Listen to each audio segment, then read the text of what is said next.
Okay, so here's something interesting. So it's really odd, but so basically, I saw TJ's video reacting to Ben Shapiro saying that not having kids is inherently selfish.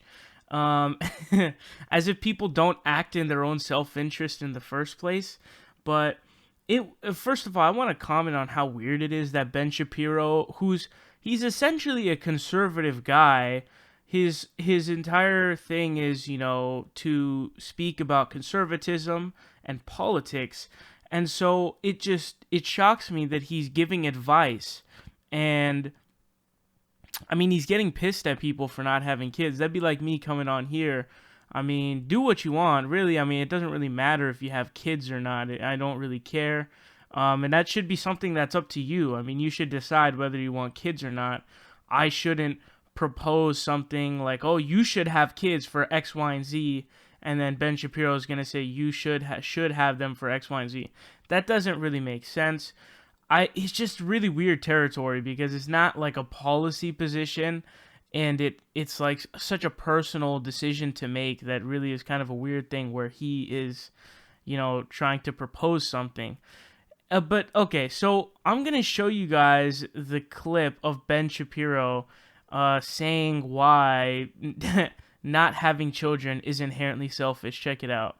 Now, speaking of substantive issues, I want to talk about a substantive issue that very few people are going to talk about today, and that is the New York Times has a long piece about childless women and men. This is a substantive issue because there are just too many people in American society who are not having children. I know, unpopular viewpoint with the left. This is a true thing I'm going to say that is going to trigger the lebs by virtue of it being true. Americans are not having enough children. We're not having enough children to support our giant social welfare state. We're also not having enough children just generally because we're replacing ourselves at barely replacement rates. Europe is dying. Europe is falling apart. The reason Europe is reliant on mass immigration from the Middle East is because they don't have enough people to actually do the jobs. The United States is falling into the same trap. Why? Because people have found meaning not in what does the future hold and building a better future, but in this sort of self-obsession. How can I live a more satisfying personal life? So the New York Times has this fawning article about a bunch of old people who don't have kids. Now, you might think that that's sad, a bunch of old people who don't have kids. They don't have kids to visit them. They don't have grandkids to visit them. And in fact, there's a picture leading this piece of 4 old people sitting on a bench looking out into the ocean, right, which is really depressing just in its sort of context. You put a child in that photo and suddenly it's charming, but without a child, it just looks like a bunch of old people that are soon going to turn into tombstones. That's essentially what it looks like.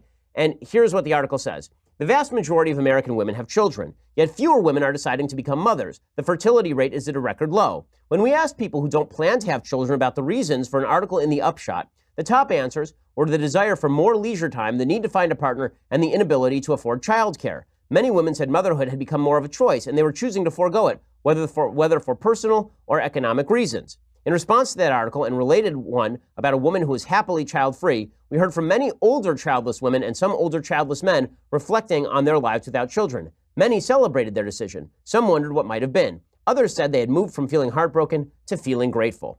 Okay, now, let's just face a basic fact about humanity. Okay, basic fact about humanity. You will always justify the decisions you made. It's very rare to find human beings who look at the decisions they've made in their life and said, you know what, really botched that one. That was a mistake. And I think the first step toward becoming a better human being is saying, I made a mistake and maybe I can do better. But people have a real stake in doubling down on the stuff that they've already done. Here are some of the comments. Joanne from Georgia. She is 62. Over my life of 62 years, I have gone from being heartbroken to relieved to proud that I never had children. Why would you be proud that you never had children? What sort of contribution to society have you made by not generating a second generation? Now, it's one thing if you obviously can't have children, if you have that sort of trouble. But to choose not to have children is an inherently selfish act. Again, this is a very controversial proposition in today's day and age. The reason it is a selfish act is because you are voluntarily disconnecting yourself from the future of the human species. You no longer have a stake in what happens next. The world stops turning the moment you die. Once you have kids, you start realizing that your decisions mean something more. Nothing changes human beings more than having children. Nothing makes you rethink the decisions that you've made in your life more than having children and deciding what to pass on to those kids. Nothing makes you care more about building a better society than having children. Nothing makes you more protective of the things that we have that are good than having children. And when you sacrifice all that because, hey, I had a good time and my kids weren't a pain in the ass, at least I didn't have to deal with with little Timmy's drug problem when he was 16. Yes, having kids is a risk. But it's that risk that not only makes life worth living, it makes civilization worth preserving. Okay, Carson from River Heights, he's 66, she's 66. She says, I'm a 66-year-old woman who chose not to have children, and I've never regretted it for a minute. Friends, lovers, professional colleagues, siblings, nieces and nephews, neighbors, and other people can be constants in a person's life too. Right, that means that you are basically mooching off of someone else's kids. Implying that women who don't have children are doomed to loneliness is ignorant. No, it's not. By poll data, it is certainly not ignorant.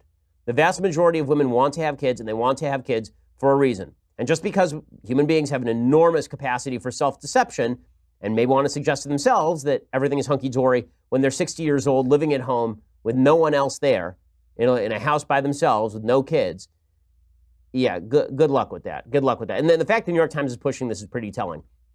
Retired and love it from the Oregon coast. I'm a retired woman, 66, and never had children. I went to college on the GI Bill and always worked a white-collar job. Women like me were considered oddities when I was in my 20s and through my 40s. Instead of having kids, I spent time traveling, owning my own home, and doing very fulfilling volunteer work. I was fortunate to be able to retire at 65. I've never regretted being childless. This is fine. The real question is, why is the New York Times actually pushing this? And the answer is because the New York Times believes that this inherently self-absorbed culture is something good for the country. This is something we need to talk about. How do we instill a culture of purpose and meaning again in people that they want to contribute to the next generation and that they actually want to be part of the great chain of history that leads backward toward a time when people did not live in prosperity and decency with safety for their children, toward a time when people will live in ever-increasing prosperity and decency with a sense of meaning for their kids. Those are the conversations we need to be having. And that's not going to be happening if we are so focused on the triggering of the libs.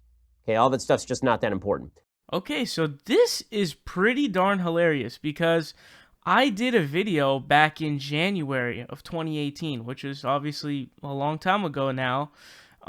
It was on January 3rd, 2018, and it was talking about how Ben Shapiro was asked a question at Politicon, of all places, by the way, interesting enough, that he basically responded saying we should dismantle all social programs, which is pure insanity because then you're talking about ending and abolishing Social Security, Medicare, Medicaid, which is, oh, holy fuck, that is some chaos action.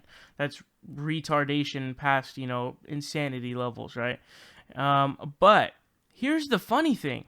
I recall very vividly what Ben Shapiro stated about having kids in this video. So what you guys are going to see is what Ben Shapiro said about people who have kids and what he thinks about them. The second thing that happened is people stopped having kids as much. It actually had a market impact. Jonathan V. Lass at Weekly Standard has a very good book about this. It actually had a market impact on birth rates. Because one of the reasons to have a kid, not to be cynical about this, but it's true, is that historically, when you get old, who takes care of you? Your kids, right? I mean, that was the net cost. The net cost was that you were going to spend an enormous amount of money educating your children, bringing them up, keeping them safe, and then, when you got old, you weren't going to have to worry about it because little Billy was going to take care of you.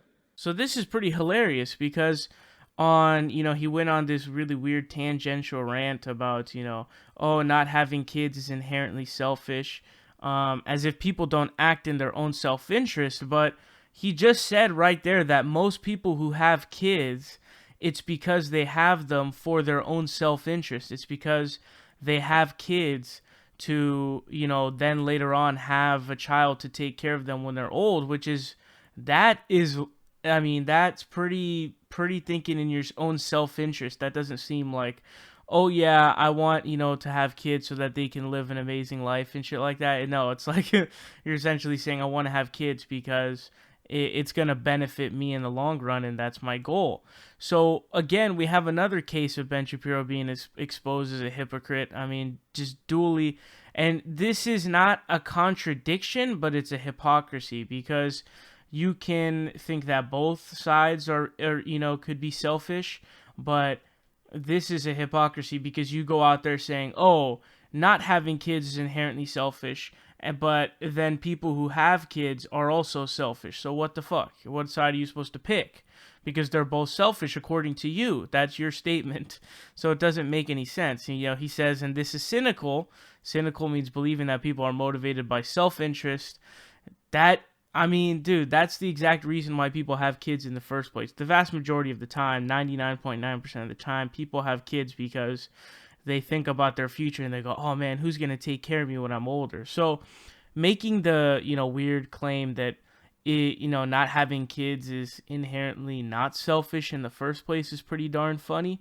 But I just don't know. It strikes me as very odd because I don't understand why Ben Shapiro even spoke about, he went on his own fucking show and went on this like huge rant about why not having kids is inherently selfish, while also having said that having kids is selfish.